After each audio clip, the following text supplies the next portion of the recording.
Isbarbardhigga awoodda militari ee Iiraan iyo Israa'iil ayaa saacadihii ugu dambeeyay si aadan loo hadalhayay, maadaama xilli walba ay macquul tahay in dagaalku uu dib u qarxo sababo la xiriira shakiga laga muujinayo dhaqangalka xabad joojinta. Xilligan tirada rasmiga ah ciidamada Israa'iil ayaa lagu qiyaasayaa 170,000, halka ciidamada militariga Iiraan ay tiradoodu gaarayso 523,000, taas oo 6 jeer ka badan ciidanka Israa'iil.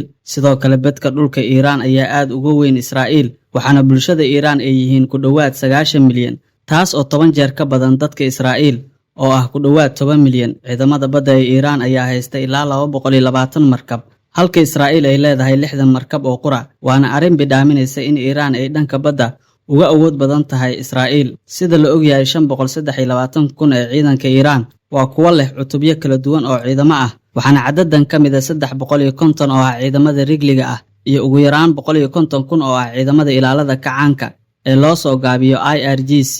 Waxaa sidoo kale jira 20,000 oo kale oo ciidamada badda ah, islamarkaana qayb ka ah kuwa ilaalada kacaanka Islaamiga ee Iiraan. Waxay ciidamadani ku howlgalaan tiro doomaha ilaalada xeebaha ah, iyaga oo si gaara uga howlgala marinbiyoodka Hormuz oo ay horey uga dhaceen dhowr iska horimaad oo lagu afduubtay maraakiib sanadii 2019. Ciidamada ilaalada kacaanka Iiraan waxay sidoo kale maamulaan guutada lagu magacaabo Basij oo ah xoogag si tabarucaada u howlgala islamarkaana gacan ka geysta cadaadiska lagu sameeyo dadka dowladda ka soo horjeeda ee gudaha Iiraan. Ciidamada ilaalada kacaanka ee Iiraan waxaa la aasaasay 40 sano ka hor si ay u difaacaan nidaamka Islaamiga ee Iiraan. Cutubka lagu magacaabo xoogaga Qudus ee uu hogaamin jiray Generaal Suleymani ayaa waxay goobo ka baxsan Iiraan ka fuliyeen howlgallo iyaga oo wakiil ka ah ilaalada kacaanka, waxaana ay si toosa u hoos tagaan hogaamiyaha ruuxiga Ayatollah Cali Khamenei. Waxaa la rumaysan yahay in xoogagan lagu magacaabo Qudus ay tiradoodu dhan tahay qiyaastii 5,000. Cutubkan ayaa waxaa xiliyo kala duwan loo daadgureeyay dalka Suuriya,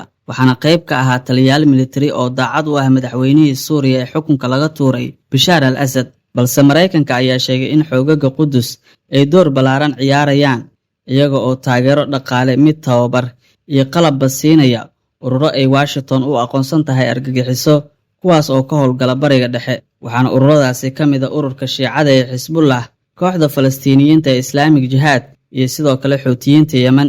Sida la ogyahay, dhibaato dhaqaale iyo cunaqabateynno ayaa curyaamiyay hubka ay Iiraan dibadda ka soo dhoofsan jirtay, waxaana caqabadaasi cunaqabateyn oo jirta ay Iiraan haddana samaysatay awood dhanka diyaaradaha aan duuliyaha lahayn ah, kuwaas oo tijaabooyin kala duwan maray. Tusaale ahaan, dalka Ciraaq, diyaaradaha aan duuliyaha lahayn ee Iiraan ayaa 2016 waxaa loo isticmaalay dagaalkii ka dhanka ahaa ISIS. Iiraan waxay diyaaradaheeda aan duuliyaha wadin sidoo kale margaleen hawada Israa'iil, iyaga oo ka soo kicitimay saldhig Suuriya ku yaala.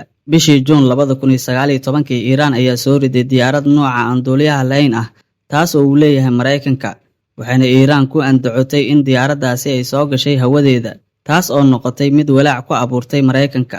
Qiimaha qalabka difaaca ee Iiraan dibadda ka keensatay intii u dhaxaysay 2009 ilaa 2018 ayaa ahaa mid u dhiganta 3.5% marka loo barbardhigo Sacuudiga isla sanadkaasi intii ay soo iibsadeen, sida uu sheegay Machadka Caalamiga ah ee Cilmi-baaridda Nabadda ee fadhigiisu yahay Stockholm. Iiraan ayaa inta badan qalabkeeda gaashaandhigga ka soo iibsatay dalalka Ruushka iyo Shiinaha, kuwaas oo ay xiriir wanaagsan la leedahay. Dhanka awoodda gantaalada Iiraan waa mid ka mid ah quwadaheeda militari ee ugu muhiimsan, waxaana waaxda gaashaandhigga ee Maraykanka ay ku tilmaantay in awoodda gantaalada Iiraan ay yihiin kuwa ugu ballaaran Bariga Dhexe, taas oo la micno ah in barnaamijka gantaalada Iiraan loo arko kan ugu weyn uguna horumarsan Bariga Dhexe. Gantaaladan ayaa ka kooban kuwa riddada gaaban iyo gantaalada riddada dhexe.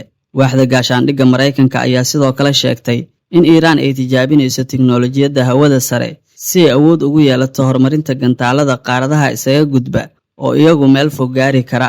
Sanadkii 2022, Generaal Kenneth McKenzie oo ka tirsan taliska dhexe ee Maraykanka ayaa sheegay in Iiraan ay leedahay in ka badan 3,000 oo gantaalada balastiga ah. Iiraan ayaa aad uga shaqaynaysay hanaankeeda gantaalada iyo diyaaradaha aan duuliyaha lahayn tan iyo dagaalkii ay la gashay dalka dariska la ah ee Ciraaq laga soo bilaabo 1980 ilaa 1988. Falanqeeyaasha baaraya gantaalada lala beegsaday Sacuudiga ee ay kala hore Xuutiyiintu soo ganeen waxa ay sheegeen in gantaaladaasi lagu sameeyay Iiraan.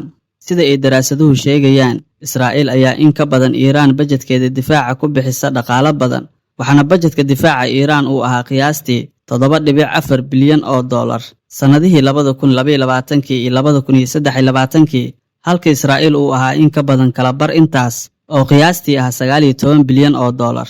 Sidoo kale Israa'iil ayaa haysata 340 diyaarado military, halka cunaqabataynta daashatay awgeed ay Iiraan haysato ilaa 320 diyaarado dagaalka geli kara ah. Marka aynu eegno dhanka tiknoolajiyadda, Israa'iil ayaa wax badan luminaysa marka Iiraan lala barbar dhigo kolka ay timaado weerarka dhanka internetka. Hanaanka difaaca Iiraan ayaa tiknoolajiyad ahaan ka horumarsan kan Israa'iil, taas oo ka dhigan in weerar koronto oo lagu qaado militariga Israa'iil uu saameyn weyn yeelan karo. Sanadihii aynu ka soo gudubnay waxaa jiray ilaa 3,380 weerar oo dhanka internetka ah intii u dhaxaysay 7 Oktoobar 2022 ilaa dhammaadkii 2023, sida ururka difaaca rayidka uu xaqiijiyey. Iiraan ayaa fashilisay ku dhowaad 200 oo weerar oo dhanka internetka ah intii lagu guda jiray sanadii 2022, taas oo ku bidhaaminaysa awoodda Iiraan ay ku xakameyn karto weerarada internetka ee Israa'iil, halka Israa'iil aysan xirfad ahaan caynkaasi adeegsan karin sida ay khubaradu sheegayaan. Si kastaba in muddo ah ayay soo jirtay